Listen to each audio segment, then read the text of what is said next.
এক সাধারণ লোক হঠাৎ করে পেয়ে যায় $2 মিলিয়ন একটা ব্রিফকেস।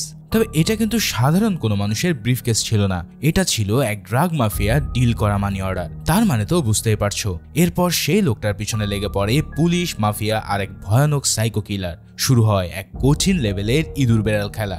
এই খেলা এতটাই অদ্ভুত ছিল যে মুভির একদম শেষ না হওয়া পর্যন্ত তুমি কোনো হিসাবে মেলাতে পারবে না। তো আজ হাজির হয়ে গেলাম সেই হিসাব মেলানোর জন্য এক অসাধারণ thriller movie no country for old ম্যানের এক্সপ্লেনেশন নিয়ে। তো চলো আর প্যাচাল না বাড়িয়ে প্রবেশ করি এক রহস্যের দুনিয়াতে। মুভির শুরুতে আমরা অ্যাটন নামের একজন সাইকো হিটম্যানকে দেখি, যাকে একজন পুলিশ গ্রেফতার করে স্টেশনে নিয়ে যাচ্ছিল। তবে সেই পুলিশ জানতো না যে সে একজন ভয়ানক হিটম্যানকে তার সাথে নিয়ে যাচ্ছে। তাই স্টেশনে পৌঁছানোর পর যখন পুলিশরা ফোনে ব্যস্ত ছিল, তখন অ্যাটন সুযোগ পেয়ে পিছন থেকে এসে তার হাতে থাকা হ্যান্ডক্রাফট দিয়ে সে পুলিশকে দম বন্ধ করে মেরে ফেলে। এরপর অ্যান্টন স্টেশনে থাকা তার গ্যাস তৈরির একটা অস্ত্র ও পুলিশের একটা গাড়ি নিয়ে সেখান থেকে চলে যায়। এই অস্ত্রটি মূলত অক্সিজেন সিলিন্ডারের সাথে লম্বা একটা পাইপ লাগিয়ে তৈরি করা হয়েছিল, যা গ্যাসের চাপের উপর ভিত্তি করে কাজ করত। পাইপের সাথে গ্যাসের চাপ কম বেশি করার অপশন ছিল এবং এর পাওয়ার ছিল একটা স্নাইপারের সমান। যেহেতু অ্যান্টন একটি পুলিশ গাড়ি চালাচ্ছিল, তাই সে গাড়ি বদলানোর জন্য পুলিশের সিগন্যাল দিয়ে একটা গাড়ি থামায়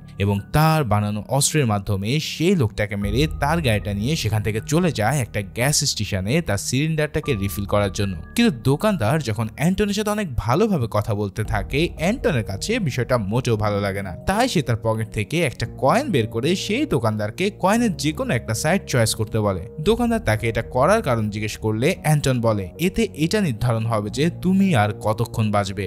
এটা শুনে দোকানদার কিছুই বুঝতে পারে না এবং সে হেড চয়েস করলে দোকানদারই টসে জিতে যায়। এবার অ্যান্টন সেই দোকানদারকে বলে, তুমি অনেক লাকি, আর এই বলে সে সেখান থেকে রওনা দেয়। আসলে অ্যান্টন তার হিটম্যানের জবের পাশাপাশি একজন সাইকো কিলারও, এবং সে মানুষকে মারতে কয়েন ব্যবহার করত, যাতে করে কোনো লোককে মারার পর সে এই কয়েনের উপরেই দোষটা চাপিয়ে দিতে পারে। এর পরের দৃশ্যে আমরা মোস নামের একজন শিকারীকে দেখতে পাই, যে দূর থেকে বসে হরিণ শিকার করছিল। মোস এই কাজে অনেক দক্ষ ছিল, কারণ সে আগে আর্মিতে ছিল এবং সেখানে থাকা অবস্থায় একটা যুদ্ধতেও অংশগ্রহণ করেছিল।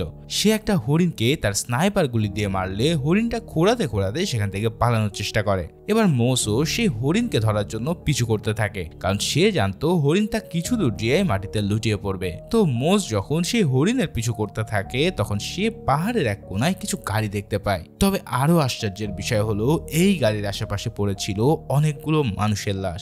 সে বুঝতে পারে না যে এই গাড়ি ও মানুষগুলো এখানে কেন এভাবে পড়ে রয়েছে।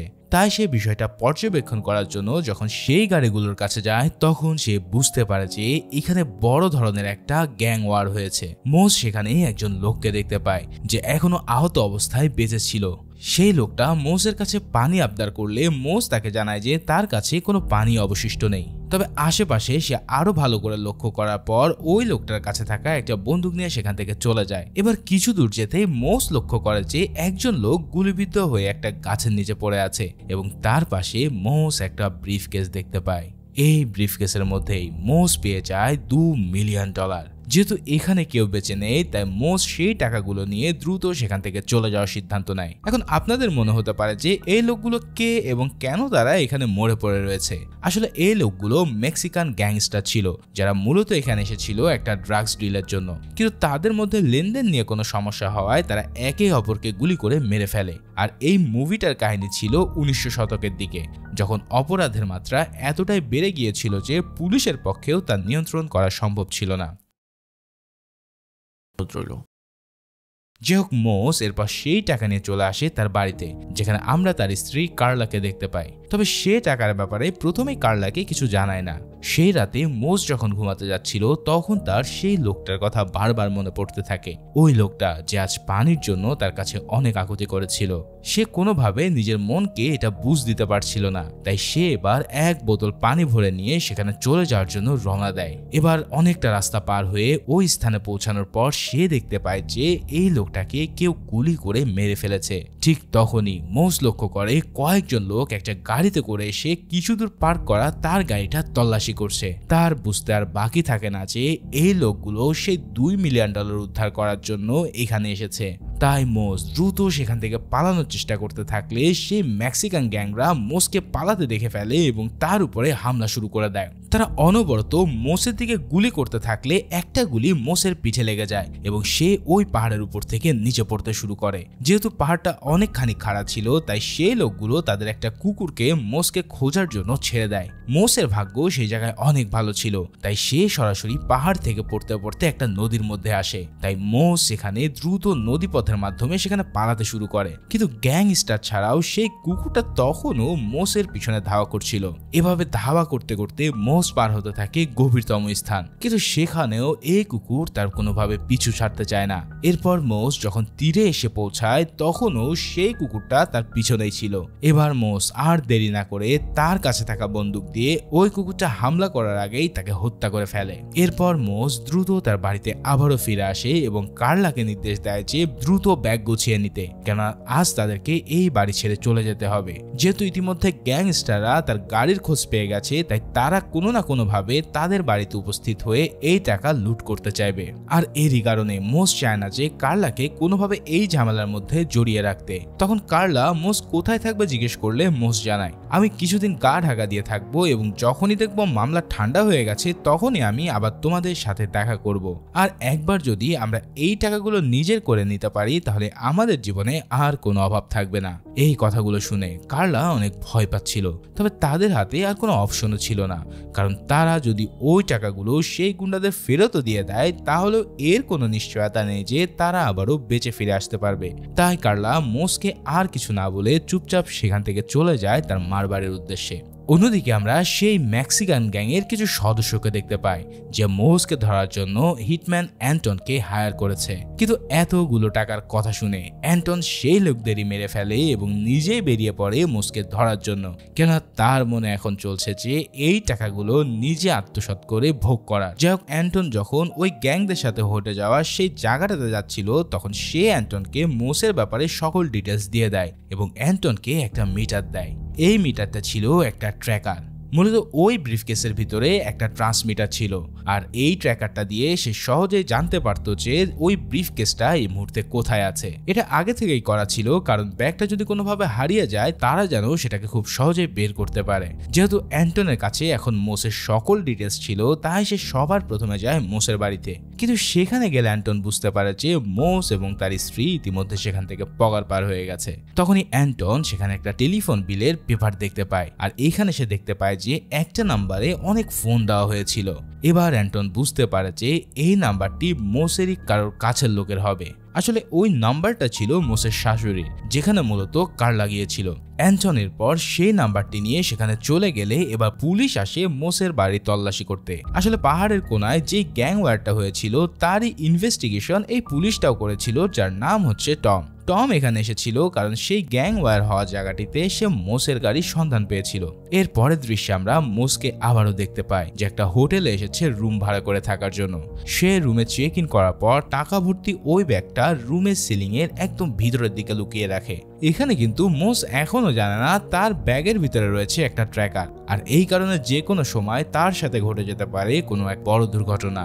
যাক, এরপর সে চলে যায় কিছু শপিং করতে এবং শপিং থেকে আসার পর বাইরে থেকে তার হোটেলের রুমের বাতি জ্বলতে দেখে সে বুঝতে পারে যে তার রুমে নিশ্চয়ই কেউ এসেছে। তাই সে ওই রাত আর হোটেলে যায় না এবং পরের দিন সকালে সে ওই রুমের পিছনের রুমটি ভাড়া নেয়, কারণ এই রুমটি সিলিং আগের রুমটা সিলিং এর সাথে অ্যাটাচ করা ছিল। এরপর সে একটা লম্বা লাঠি বানাতে থাকে যাতে সে ওই টাকার ব্যাগটা সিলিং এর মাধ্যমে টেনে নিজের কাছে আনতে পারে। ঠিক সেই সময় অ্যান্টনও ওই হোটেলের সামনে দিয়ে যাচ্ছিল।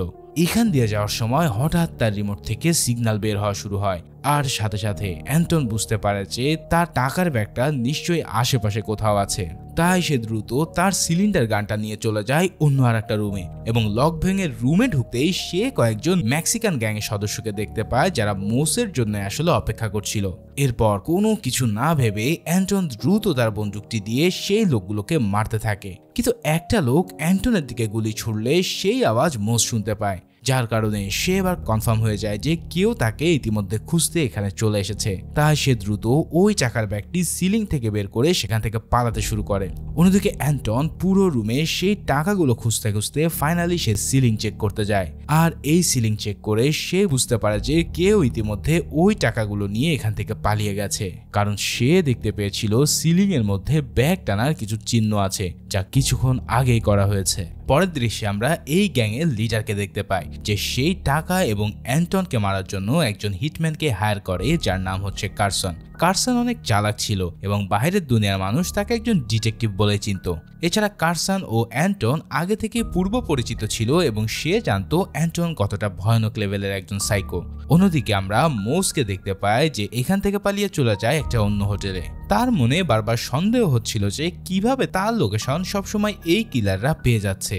তার মনে হতে থাকে যে ব্যাগের মধ্যেই হয়তো কোনো একটা কাহিনী লুকিয়ে আছে। তাই এবার সে ওই ব্যাগটা খুলে চেক করা শুরু করে। এবার সে ব্যাগ চেক করে দেখতে পায় একটা নোটের বান্ডিলের ভিতরে সেটাকে কেটে একটা ট্রান্সমিটার লাগিয়ে দেওয়া আছে। কিন্তু মোস এখানেও অনেক দেরি করে ফেলেছিল, কারণ অ্যান্টন ইতিমধ্যে সেই হোটেলটাতেও চলে আসে। অ্যান্টন তার সিলিন্ডারের বন্দুক দিয়ে দ্রুত মোসের রুমে দরজা ভেঙে ফেলে আর মোস কিছুই বুঝতে পারে না। তাই এবার সে কোনো রিস্ক না নিয়ে পিছনের দরজা দিয়ে সেখান থেকে পালাতে থাকে। কিন্তু অ্যান্টনও ছেড়ে দেওয়ার পাত্র ছিল না এবং সে মোসকে পিছু করতে থাকলে এক পর্যায়ে তারা একে অপরের মুখোমুখি হয়। এবার দুজনকে গুলি করতে থাকলে তারা দুজনেই ঘায়েল হয়ে পড়ে। তবে এখানে অ্যান্টন একটু বেশি আহত হয়েছিল, তাই সে সেখান থেকে পালিয়ে যায়। অন্যদিকে মোসও সেখান থেকে দূরের একটা নদীর কাছে পৌঁছে যায়। মোস বুঝতে পারে যে তার এখন চিকিৎসার প্রয়োজন, কিন্তু সে তো ওই ব্যাগটাকে নিয়ে আর হসপিটালে যেতে পারবে না। তাই সে ওই টাকার ব্যাগটি নদীর পাশের জঙ্গলে ফেলে সেখান থেকে চলে যায় নিজের চিকিৎসা করাতে। অন্যদিকে অ্যান্টনও অনেক গুরুতর আহত ছিল, কিন্তু সে তো প্রেসক্রিপশন ছাড়া কোনো ওষুধ কিনতে পারবে না। তাই সে এবার একটা বুদ্ধি করে। অ্যান্টন একটা ওষুধের দোকানের সামনে যায় এবং দোকানের পাশে থাকা একটা গাড়ির ট্যাঙ্কির মধ্যে আগুন লাগিয়ে দেয়, যার কারণে কিছুক্ষণের মধ্যে ওই গাড়িটা ব্লাস্ট হয়ে পড়ে। এই ব্লাস্টের ঘটনাতে সেই দোকানদার এবং সব লোকগুলো ওই গাড়িটার আগুন নেভাতে যাচ্ছিল। ঠিক এই সুযোগেই অ্যান্টন ওই দোকানে ঢুকে তার প্রয়োজনীয় ওষুধপাত্রী নিয়ে সেখান থেকে বেরিয়ে যায়। এরপর সে তার নিজের বাসাতেই নিজের ট্রিটমেন্ট করতে থাকে। বাথরুমে গিয়ে লিটারালি সব কাপড় চোপড় খুলে সে নিজের মতো করে তার ক্ষত স্থানগুলো সে পরিষ্কার করতে শুরু করে। অন্যদিকে আমরা মোসকে একটা হসপিটালের মধ্যে দেখতে পাই, যেখানে ইতিমধ্যে তার সাথে দেখা করতে আসে কার্সন। কার্সন মোসকে বলে, তোমার জন্য সবচেয়ে ভালো হবে তুমি যদি আমাকে সেই টাকাগুলো দিয়ে দাও, কারণ তুমি কি জানো তোমার পিছনে পড়ে আছে মেক্সিকোর সবচেয়ে ভয়ানক গ্যাং এবং আরো দুঃসংবাদ হচ্ছে একজন ভয়ানক সাইকো কিলার যার নাম অ্যান্টন, সেও রয়েছে তোমাকে খতম করার জন্য। এতে সবার কাছে তোমার যাবতীয় ইনফরমেশন আছে, তাই চাইলেও তুমি কিন্তু তাদের রেডিয়াস থেকে বাইরে পালাতে পারবে না। তাই আমার মতে টাকাগুলো কোথায় আছে সেটা দ্রুত জানিয়ে দিয়ে তুমি তোমার এবং তোমার পরিবারের জীবন রক্ষা করো। তবে চিন্তা করো না, এর বদলে আমি তোমাকে কিছু পার্সেন্টেজ দেবো এবং তোমার নিরাপত্তার দায়িত্বে থাকবো আমি। কিন্তু মোস এখানে কথা ঘোরানোর জন্য কার্সনকে বলে, আমি তো অলরেডি অনেকগুলো টাকা জুয়া এবং মেয়েদের পিছনে শেষ করে ফেলেছি। এই কথা শুনে কার্সন বুঝতে পারে যে মোস তাকে মিথ্যে বলছে। তাই সে মোসকে একটু সিরিয়াসলি বলে, তোমার স্ত্রী কোথায় রয়েছে তা কিন্তু অ্যান্টনও জানে এবং সে যদি ওই টাকাগুলো না পায় তাহলে নিশ্চয়ই তুমি বুঝতে পারছো যে সে তোমার স্ত্রীর সাথে কি করবে। তাই তুমি যদি আমাকে সেই টাকার ব্যাপারে কিছু বলতে চাও তাহলে এই নাম্বারে আমাকে ফোন করে জানাতে পারো। এই কথা বলার পর কার্সন সেই হসপিটাল থেকে বেরিয়ে পড়ে। এর পরের দৃশ্যে আমরা সেই পুলিশ অফিসার টমকে দেখতে পাই, যে কার্লার সাথে দেখা করতে একটা রেস্টুরেন্টে গিয়েছিল। টম কার্লাকে বলে যে তোমার স্বামী যাদের সাথে লড়াই করছে তারা অনেক ভয়ানক লোক, তারা যে কোনো সময় তোমার স্বামীকে মেরে ফেলতে পারে। এখন এই কথাগুলো শুনে কার্লা বলে, আমি জানি যে আমার স্বামী কোথায় রয়েছে, কিন্তু আপনাকে কিছুই বলবো না, কারণ আমি জানি আমার স্বামী অনেক স্ট্রং। এই কথা শুনে টম এবার একটু হেসে বলে, কখনো যদি একজন মানুষের সাথে শয়তানের যুদ্ধ লাগে তাহলে তুমি কখনোই বলতে পারবে না যে এখানে কে জিতবে। তারা মানুষকে মারার জন্য গ্যাসের পিস্তল ব্যবহার করে, যা প্রাণীদের মারার জন্য ব্যবহার করা হয়, আর এই অস্ত্রের শিকার তোমার স্বামীও হতে পারে। তাই তুমি যদি তোমার স্বামীর ব্যাপারে কিছু জেনে থাকো তাহলে আমাকে এই নাম্বারে কল করে জানিও। এর পরের দৃশ্যে আমরা আবারও কার্সনকে দেখতে পাই সেই জায়গাটাতে যেখানে মোস সে টাকার ব্যাগটা ফেলে গিয়েছিল, এমনকি সে ওই ব্যাগটাও দেখে ফেলে। তবে আশ্চর্যের বিষয় হচ্ছে সে তখন ওই ব্যাগটা দেখেও সেটা না নিয়ে চলে যায় তার হোটেলে। কিন্তু এবার এখানে আগে থেকে অ্যান্টন এসে তার জন্য অপেক্ষা করছিল। অ্যান্টন প্রথমে কারসনের সাথে দেখা করে তার রুমে যায় এবং কারসনকে কিছু জিজ্ঞাসাবাদ করার পর তার অস্ত্র দিয়ে সে তাকে হত্যা করে ফেলে। এখানে কারসনকে অ্যান্টন এর জন্য মেরেছিল কারণ সে জানতো মেক্সিকান গ্যাং তাকে মারার জন্য মূলত কারসনকে হায়ার করেছে। এদিকে মোস অনেক চিন্তা করে ভাবে যে না, অনেক হয়েছে, এই টাকাটা ফেরত দিয়ে সে নিজের জীবন বাঁচাবে। এই ভেবে সে কারসনকে এবার একটা কল দেয়, কিন্তু এই ফোনটা এবার অ্যান্টন রিসিভ করে। এরপর সে মোসকে হুঁশিয়ারি দিয়ে বলে যে যদি তুমি আমাকে এখন সেই টাকার ব্যাগ না দাও তাহলে আমি আর তোমার পিছু করব না, বরং তোমার স্ত্রীকে হত্যা করতে যাব এবং আমি জানি সে এখন তোমার শ্বশুর বাড়িতে আছে। কিন্তু এগুলো শুনে মোস কোনোভাবে ভয় পায় না, উল্টো অ্যান্টনকে হুমকি দিয়ে কলটা কেটে দেয়। পরের দিন সকালে মোস ওই নদীর পাড়ে গিয়ে সেই টাকার ব্যাগটি সেখান থেকে নিয়ে আসে। এরপর সে কার্লকে ফোন দিয়ে দ্রুত তার দেয়া অ্যাড্রেসে চলে আসতে বলে, কারণ যে কোনো সময় অ্যান্টন সেখানে চলে এসে তার কেচ্চা খতম করে দিতে পারে। এছাড়াও সে তার স্ত্রীকে ওই টাকাগুলো দিয়ে দ্রুত এই দেশ থেকে বের করে দিতে চাচ্ছিল, যাতে তার স্ত্রীর উপরে কোনো হামলা না আসে এবং তার যদি কিছু হয়েও যায় তবুও যেন তার স্ত্রী খুব ভালোভাবে জীবন কাটাতে পারে। এই সব কথা শুনে তার স্ত্রী অনেক ভয় পেয়ে যায় এবং সেই পুলিশ অফিসারকে ফোন দিয়ে দেয় মোসের অ্যাড্রেস। আসলে এখানে তার উদ্দেশ্য ছিল যে এই পুলিশরা যেন মোসকে প্রোটেকশন দিতে পারে। এবার সেই পুলিশ অফিসার টমও কার্লারকে কথা দেয় যে সে তার জান প্রাণ দিয়ে মোসের হেফাজত করবে। এর পরের দৃশ্যে আমরা আবারও অ্যান্টনকে দেখতে পাই। এবার অ্যান্টন সোজা চলে যায় সেই মেক্সিকান লিডারের কাছে আর তার অফিসে গিয়েই সে লিটারেলি তাকে খুন করে ফেলে। অন্যদিকে কার্লা এবং তার মাকে দেখা যায় যারা মূলত ট্যাক্সিতে করে মোসের দেওয়া অ্যাড্রেসে যাচ্ছিল। তবে তখনই আমরা মেক্সিকান গ্যাংয়ের কিছু সদস্যকে দেখতে পাই যারা সেই ট্যাক্সিটার পিছু করছিল। মূলত তারা এখানে মোসকে খুঁজে বের করার চেষ্টা করতে থাকে। আসলে অনেক দিন ধরে কার্লার উপরে তারা নজর রাখছিল যাতে মোস কোনোদিন কার্লার সাথে দেখা করতে আসে তাহলে তারা সেখানেই মোসকে ধরে ফেলতে পারে। এক পর্যায়ে গ্যাংয়ের একজন সদস্য কার্লার মাকে সাহায্য করার ভান করে মোসের ঠিকানাটা বের করে ফেলে। এদিকে মোসকে দেখা যায় যে একটা হোটেলের বাইরে তার স্ত্রীর জন্য অপেক্ষা করছিল। ঠিক সেই সময়টাতে টমও ওই হোটেলের কাছাকাছি ছিল। এভাবে কিছুক্ষণ চলার পর হঠাৎ করে এক গুলির আওয়াজ শোনা যায়। এই গুলির আওয়াজ শুনতে পেয়ে দ্রুত টম ওই ঘটনাস্থলে পৌঁছায়। তবে এবার এসে সে দেখতে পারে যে মোসকে ইতিমধ্যে সেই মেক্সিকান গ্যাংয়ের সদস্যরা গুলি করে মেরে ফেলেছে। এটা দেখে টম প্রচন্ড হতাশ হয়ে পড়ে, কারণ সে কার্লকে কথা দিয়েছিল যে যে কোনো মূল্যে সে মোসকে বাঁচিয়ে নেবে। কিন্তু এত বড় এক খেলায় সে তার কথা রাখতে পারেনি। কার্লা ও তার মা ইতিমধ্যে ঘটনাস্থলে পৌঁছালে টম কার্লার কাছে ক্ষমা চায়। পুরো ঘটনাস্থল পুলিশ সিল করে দেয় এবং মোসের বডি পোস্টমর্টমের পর টম আবারও ঘটনাস্থলে ফিরে আসে। এবার সে দেখতে পায় যে সেই রুমটির লক কেউ যেন ভেঙে রেখেছে। তাই টম চেক করার জন্য সেই রুমের মধ্যে প্রবেশ করলে যখন কাউকে সে দেখতে পায় না তখন সে মন খারাপ করে সেখানে বসে থাকে। পরের দিন টম তার আঙ্কেলকে জানায় যে সে পুলিশ সার্ভিস থেকে অবসর নিতে চায়, কারণ এখনকার পুলিশের অবস্থান আর আগের মতো নেই। আগের পুলিশদেরকে দেখলে অপরাধীরা ভয় পেত, কিন্তু এখনকার অপরাধীদেরকে দেখলে পুলিশরাই বরঞ্চ ভয় পায়। এখন ক্রাইম এতটাই বেড়ে গিয়েছিল যে পুলিশের কাছে তার কন্ট্রোল করা ছিল প্রায় এক প্রকার অসম্ভব। তার আঙ্কেল তাকে বারবার বোঝাতে থাকে যে যেন সে তার সার্ভিস চালিয়ে যায়, কিন্তু টম তার ডিসিশন ফাইনাল করে ফেলেছে এবং সে আর পুলিশের জব করতে চায় না। এরপর আমাদের কিছুদিনের পরের দৃশ্য দেখানো হয়, যেখানে কার্লা মোসের ফিউনারাল শেষ করে যখন বাড়ি ফিরছিল ঠিক তখনই তার বাড়ির মধ্যে একজন লোককে বসে থাকতে দেখা যায়। সে বুঝতে পারে যে এই লোকটাই মোসকে মারার জন্য পাগলের মতন তার পিছু করেছিল।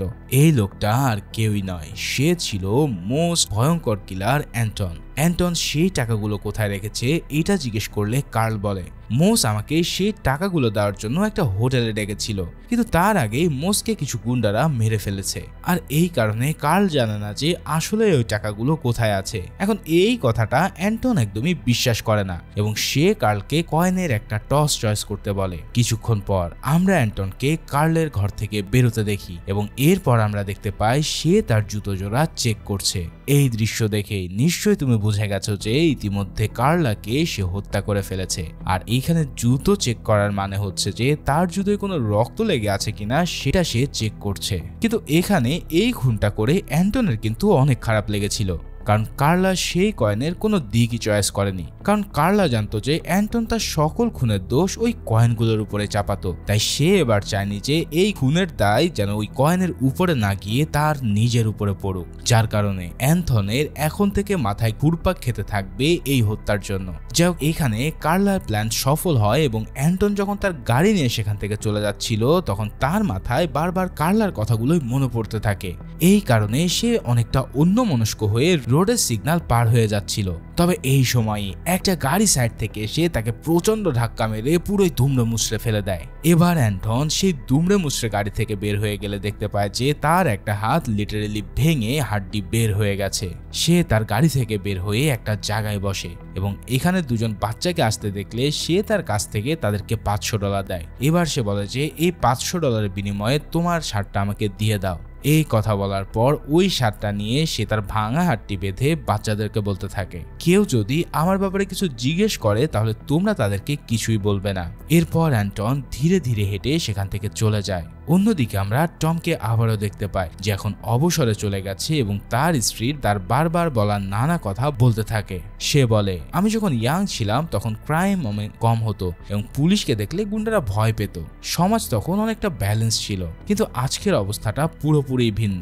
পুলিশ এখন আর অপরাধীদেরকে গোনেই না, আর যার কারণে আমি বাধ্য হয়েছি এই চাকরিটা ছাড়ার। ঠিক এমনই একটা সিন দিয়ে মুভিটা এখানেই শেষ হয়। এখন তোমরা বলতে পারো যে মুভির কাহিনীটা তো খুবই সাদামাঠা। আসলে মুভির কাহিনীগুলোতে আমরা যেটা দেখি যে সব সময় হয়তো হিরোরাই জেতে, কিন্তু বাস্তবতা হচ্ছে ভিন্ন। সব সময় হিরোরা জেতে না, কিছু সময় শয়তানরাও জিতে যায়, কেননা এটাই হয়তো হচ্ছে বাস্তবতার ব্যালেন্স। ভিডিওটা কেমন লাগলো তা অবশ্যই জানিও, আর শেষ পর্যন্ত ভিডিও দেখার জন্য তোমাদের অসংখ্য ধন্যবাদ। দেখা হচ্ছে পরের কোনো ভিডিওতে, সেই পর্যন্ত আল্লাহ হাফেজ।